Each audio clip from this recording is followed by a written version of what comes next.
Welcome to a new episode of Bogan'S Guide to Wine. I'm Sampy. And I'm Lurch, how you going? Tonight, this episode, we're lucky enough to have access to the Provincial on Marine Terrace in Geraldton here. It's Geraldton's trendiest little wine bar. What do you think of it, Lurch? Yeah, pretty nice, mate. It's not normally the kind of place I'd come to, but I'll tell you what, all the sparkly bottles and the nice interior. Yeah, there's a little bit of Melbourne in A little Geraldton, bit I of reckon. Melbourne in old Gero. So anyway, we've got John lurking behind the bar here who's going to hook us up with, what are we going to try today, John? Well, we're going to try some of our house wines, fellas. One that I'm pretty keen about is this one here. It's arranged by Mollydooker. Mollydooker. And they have 3 tiers in the bottom, middle and upper end. But the one that I'm recommending is a Shiraz, Cab Sav, because they've got a Cab Sav and a Shiraz. This is the Maitre. It's a 2010. Let's have a look at that. And we've also got in the same range a Shiraz, which is known as the Boxer. Boxer? This one was selling by the glass for $13.50. So it's up there by the glass, but we believe it's worth it. Yep. It's worth the extra dollars you pay. Maitre. So it's South Australian wine. South Australia, that's about us where it's from. I believe it's Clear Valley. I'm hoping it is. Maybe I've said that. We should have looked at the label before we... McLaren. So it's in the Barossa area. I'll tell you what, what's caught my eye though, Sandy, and you know I'm like this, alcohol percentage.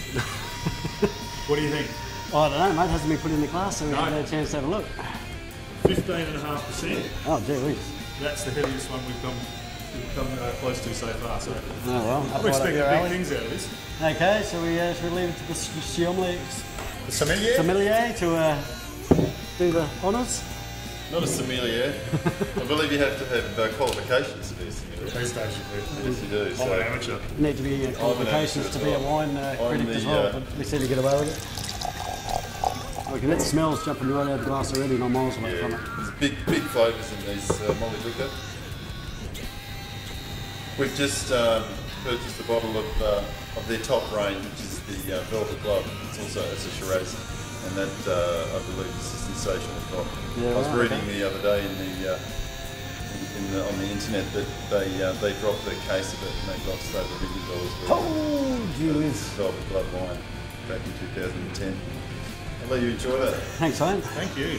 Well, like you're saying about the alcohol there, Lurch, it's almost viscous, isn't it? It's very, very thick on the legs the there. other thing is that, like you said, the aroma is just coming out of that glass and just filling the bar. Yeah, absolutely. First isn't it? thing. Yeah, there it is. What are you getting from that? I don't know actually. It's a bit different once you stick your nose in it. It is, and it's changing a little bit too, but giving it a bit of air. It's a little bit like raspberry, like dark chocolate. Almost a little bit leathery, I think maybe. Yeah. A little bit leather out of that. Bit of that. All right, so let's have a taste.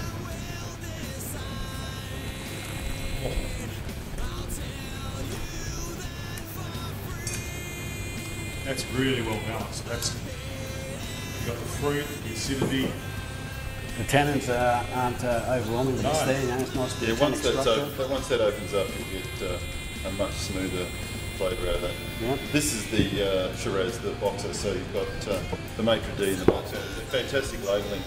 Yeah, as well, very and a really trendy nice labelling. vintage style. Yeah, excellent. The almost like wallpaper on the side of it there. I've got to say, that's filled my soul with love. Yeah, it's very warm, isn't it? That It's, is, yeah, when it first came into the, as John said, I think it needs to just be opened up. When it first went into the glass, the smell jumped out. Sticking the nose in, a little bit disappointed on the nose once you delved into it. But gee whiz, that taste is awesome, isn't it? and that's just gotten better over the last 90 seconds. All right, so anyway, all right, let's give it a rating out of 10, Lurch. What do you give that? Well, first drink of the day. That's a tough one. I got to, just for the nose on it, I got to give that an 8 for a start. Yep. High alcohol, well, I'll give that an 8.5 for the high alcohol. I reckon that's about an 8.5 wine. Yeah, to be honest. I'm not too far behind you there. I think that's a very good evaluation. I'm going to be with you on that Excellent one. choice of wine by the glass, I gotta say. Yeah, $13.50. You know, it's not a cheap one, but it's, you know, I'd rather pay an extra couple of bucks for a really lovely one than too What's much on for the a menu nasty over one. there? Milk braised pork belly. I know this might be a bit big for pork belly, you think? Might be. Anyway, rightio. Thanks guys for tuning in. We'll be back with another episode from Provincial. This has been Bogan'S Guide to Wine. Catch you later. Happy days.